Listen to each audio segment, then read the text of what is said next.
جس میں لوگوں نے بڑی حیرت کا اظہار کیا، انہوں نے ایک جگہ ایک تقریر کی، اس کو پھر کالم میں سمایا اور کہا جناب کہ یہ جو ترامیم کی جا رہی ہیں اس سے سب اچھا نہیں ہے، بڑے معاملات خراب ہو سکتے ہیں، اس قسم کی باتیں انہوں نے کی۔ تو لوگوں نے کہا کہ آخرکار کیا ہوا ہے، کیا ہے جسے چھپایا جا رہا ہے، پاکستان کے اندر اس وقت چل کیا رہا ہے؟ گزشتہ 3-4 دنوں سے لوگ بات تو کر رہے ہیں لیکن کھل کر کوئی بھی صورتحال پاکستانی عوام کے سامنے نہیں رکھ رہا۔ تو پھر تیار ہو جائیے، اس کے اوپر سے پردہ ہم آج اٹھانے جا رہے ہیں۔ کیا کہا سہیل وڑائچ نے؟ انہوں نے کہا کہ 3 سال سے یہ پسوڑی پڑی ہوئی ہے کہ پسوڑی سے نکلنے کا واحد حل مذاکرات اور پھر ان مذاکرات کے ذریعے مفاہمت کا ممکنہ راستہ نکالنا ہے۔ نہ نواز شریف نے یہ تجویز مانی، نہ عمران خان اپنے موقف میں تبدیلی پر تیار ہوئے، اور نہ ہی مقتدرہ اس طرح کی ڈھیل دینے کو تیار ہے، کیونکہ اس کو یقین ہے کہ عمران خان کی ضمانت نہیں دی جا سکتی، وہ صلح کے باوجود ہر ایک سے انتقام لے کر رہے گا۔ یعنی خوف کیا ہے، ڈر کیا ہے، اور پھر اس کو آپ لنک کریں کہ 26ویں آئینی ترمیم آتی ہے، 3 سال کی مدت ملازمت بڑھا کر 5 سال کر دی جاتی ہے، اس کے باوجود خوف رہتا ہے۔ 27ویں ترمیم آ جاتی ہے، تاحیات استثناء لے لیا جاتا ہے، تاحیات فیلڈ مارشل کے عہدے پر قائم رہنے کی اسے کیا کہتے ہیں بندوبست کر لیا جاتا ہے کہ کسی قسم کا کوئی کیس نہ بن سکے۔ تو کیا یہ وہی خوف ہے کہ عمران خان جب آئے گا تو انتقام لے گا؟ سہیل وڑائچ اسی جانب اشارہ کر رہے ہیں، کہتے ہیں جناب اس طرح 3 طرفہ ڈیڈ لاک سے ملک بھر میں بے اطمینانی کی پسوڑی پھیلی ہوئی ہے۔ مستقبل میں کیا ہونے والا ہے، یہ پسوڑی ایک پہیلی بن گئی ہے۔ یعنی ایک طرف تو آپ یہ کہیں کہ سب اچھا ہے، ہم نے جناب 26ویں ترمیم بھی کروا لی، ہم نے 27ویں ترمیم بھی کرا لی، ہم نے آئینی عدالتیں بھی بنوا لیں، ہم نے جناب آرمی چیف صاحب کو فیلڈ مارشل بھی بنا دیا، تاحیات ہم نے انہیں آرمی چیف بھی بنا دیا 2027 تک، اور ہم نے انہیں چیف آف ڈیفنس فورسز بھی بنا دیا 2030 تک۔ جی ہاں، کچھ لوگ 2027 اور کچھ 2030 کا دعویٰ کر رہے ہیں کہ 2025 نومبر سے اگر 5 سالہ مدت گنی جائے تو 2030 بنتی ہے۔ اگر یہ سب کچھ ہو گیا، راوی چین ہی چین لکھتا ہے، تو پھر کیا معاملہ ہے کہ پاکستانی اسٹیبلشمنٹ کی زبان بولنے والے، میاں صاحب کے انتہائی قریب سمجھے جانے والے عمران خان صاحب پر جائز ناجائز تنقید، ہر وقت اس تنقید کا اتھوڑا برسانے والے سہیل وڑائچ صاحب کو آخرکار ایسی کیا سوجی کہ وہ یہ کہہ رہے ہیں کہ یہ ڈیڈ لاک ہے، ملک میں بے اطمینانی کی پسوڑی پھیلی ہوئی ہے، مستقبل میں کیا ہونے والا ہے، یہ پسوڑی ایک پہیلی بن گئی ہے جو کسی سے حل نہیں ہو رہی۔ تو آج ہم اس کو حل کرتے ہیں۔ وڑائچ صاحب وہ کہتے ہیں بظاہر سب چپ ہیں، بظاہر امن ہے، بظاہر کنٹرول ہے، طاقت کا پلہ بھاری ہے، کوئی چیلنج نہیں، اپوزیشن سے کوئی خطرہ نہیں، دور دور تک نظام کو بھی کوئی خطرہ نہیں، بظاہر 28ویں 29ویں 30ویں ترمیم کرنے بھی کوئی رکاوٹ نہیں، بظاہر ملک کو مصر، سعودی عرب یا چین بنانے میں بھی کوئی امر مانے نہیں، بظاہر لوگوں نے جنگ جیتنے کے بعد نظام کی تبدیلی کو امر لازم سمجھ کر قبول کر لیا ہے، بظاہر جتنے مرضی تھوڑے لگیں، خنجر مارے جائیں، تیر برسائے جائیں، روح جسم سب کچھ قبول کرتے جائیں، لیکن اگر فرض کریں کہ یہ سب کچھ بظاہر ہوا اور اندر کچھ اور پکڑا ہوا تو کیا ہوگا؟ یہ جملہ میں ریپیٹ کرتا ہوں، ذرا دوبارہ غور سے سنیے گا کہ اگر فرض کریں، کیونکہ جرنلسٹ پرانے صحافی ہے نا، خبر ایسے ہی دیا کرتے ہیں تاکہ کل کو بات نہ کرے کہ آپ نے کہا تھا اندر کوئی لاوا پک رہا ہے۔ کہتے ہیں فرض کریں سب کچھ بظاہر ہوا، یعنی یہ اطمینان بظاہر ہوا اور اندر کچھ اور پکڑا ہوا تو کیا ہوگا؟ اب اس کے اندر ہے وہ ساری خبر جو کہ پچھلے 3-4 ویلاگز کے اندر ہم آپ کے سامنے رکھنے کی کوشش کر رہے ہیں۔ جتنا ہماری ہمت ہے، جتنی ہماری اوقات ہے، جتنی ہماری گنجائش ہے اور جتنی ہم بات کر سکتے ہیں آپ کے آگے رکھنے کی کوشش کر رہے ہیں۔ جس جانب سہیل وڑائچ صاحب نے سوالیہ نشان کے ساتھ اشارہ کیا نا، ہم بھی پچھلے 3-4 دنوں سے سوالیہ نشان ہی لگا رہے ہیں تھم نیلز کے اوپر، اور وہ کہہ رہے ہیں کہ اندر کچھ اور پکڑا ہوا تو کیا ہوگا؟ اب سمجھدار کے لیے اشارہ ہی کافی ہے، انہوں نے یہ بات کیوں کہی کہ اندر کچھ اور پکڑا ہوا تو کیا ہوگا؟ اب اس معاملے کو ذرا جوڑ کر دیکھیے کہ میاں صاحب کا ذرائع کے مطابق یہ موقف ہے کہ اگر اس طرح سے کچھ بھی حاصل کیے بغیر، اب کچھ بھی سے مراد کیا ہے؟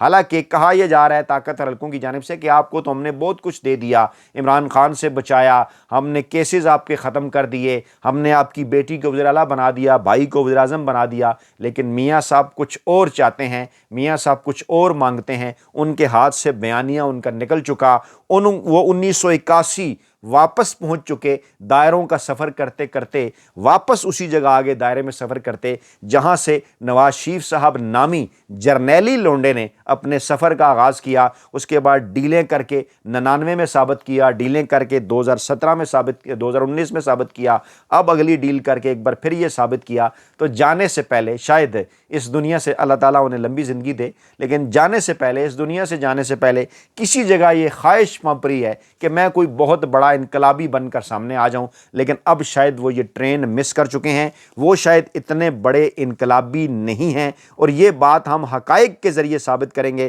پھر آپ کو لے کر آتے ہیں موجودہ حالات کی جانب کہ اس وقت صورتحال ہے کیا کہ جس کی جانب جناب اشارہ کیا جا رہا ہے سہیل وڑائچ صاحب کی جانب سے بھی۔ وہ معاملہ کیا ہے؟ یہ جناب میاں صاحب جب مشرف صاحب سے ڈیل کر کے گئے تھے نا، تو کچھ چیزیں میں آپ کے سامنے رکھنے جا رہا ہوں۔ وہ جناب یہ تو ان کے ایک فیورٹ اخبار ہے آج کل، جنگ اخبار، اس کا اداریے سے میں چند جملے بڑے پڑھنے اور دیکھنے اور سننے کے لائق ہیں۔ پھر موجودہ حالات کی طرف آتے ہیں، ذرا غور سے سنیے گا۔ انہوں نے کیا لکھا؟ نواز شریف کے عارضہ قلب کے بہانے ہی صحیح رہائی حاصل کرنے اور جلا وطنی اختیار کرنے کے فیصلے سے یہ ثابت ہو گیا ہے کہ وہ کبھی بھی مضبوط اعصاب اور مشکلات جھیلنے کی قوت رکھنے والی سیاسی شخصیت نہیں تھے کہ اپنے مخالفین کا آخری دم تک ڈٹ کر مقابلہ کرتے اور کسی قیمت پر ڈکٹیشن نہ لینے کے دعوے تو بہت کرتے تھے، مگر ماضی میں بھی وہ ثابت قدمی اور استقلال کا مظاہرہ نہیں کر سکے تھے، اور اب صرف اور صرف 14 مہینے فرسٹ کلاس جیل میں گزارنے کے بعد اپنے سارے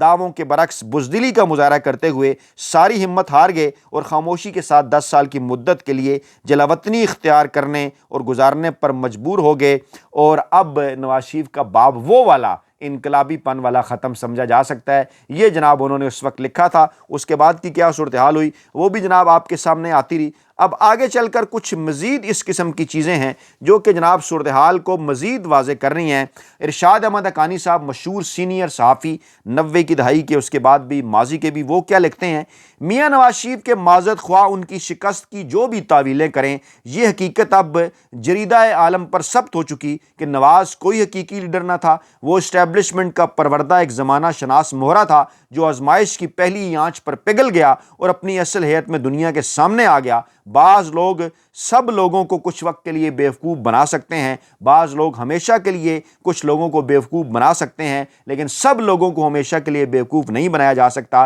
جنرل جیلانی کی نگاہ انتخاب نواز شریف صاحب پڑھنے کے بعد بوجہ وہ اسٹیبلشمنٹ کا بلو آئیڈ بوائے بن گئے۔ ضیاء الحق نے انہیں پروان چڑھایا، پالا پوسا اور اپنے دکاندارانہ سوچ سمجھ سے کام لے کر اپنے والد کی بتائی راہوں پر چلتے ہوئے دولت کے بل بوتے پر وہ وزیر اعظم بننے میں تو کامیاب ہو گئے، لیکن جو حقیقت تھی وہ آخرکار بے نقاب ہو کر رہی، اور نوابزادہ نصر اللہ خان کو کہنا پڑا کہ میں نے زندگی بھر سیاستدانوں سے معاملے کیے اور سرخرو رہا، پہلی دفعہ ایک دکاندار سے معاملہ کیا اور وہ میرے ساتھ ہاتھ کر گیا۔ اور آگے انہوں نے کنکلوڈ کیا کہ نواز شریف کچھ وقت کے لیے سب لوگوں کو بیوقوف بنانے میں ضرور کامیاب رہے، کچھ لوگوں کو ہمیشہ کے لیے بیوقوف بنانے میں وہ کامیاب رہیں گے، لیکن سب لوگوں کو ہمیشہ کے لیے بیوقوف بنانے میں وہ کامیاب نہیں ہو سکتے۔ اور آخری چیز ہے بڑی خاصے کی چیز، سہیل یہ جناب لکھی نجم سیٹھی صاحب نے، جن کے بعد میں میاں صاحب بڑے قریب بھی رہے، کہاں کہاں تک انہیں پہنچایا۔ سیٹھی صاحب ان کی بڑی تعریفیں کرتے رہے۔ سیٹھی صاحب نے کیا لکھا اپنے کالم کے اندر؟ انہوں نے لکھا میاں صاحب کے متعلق،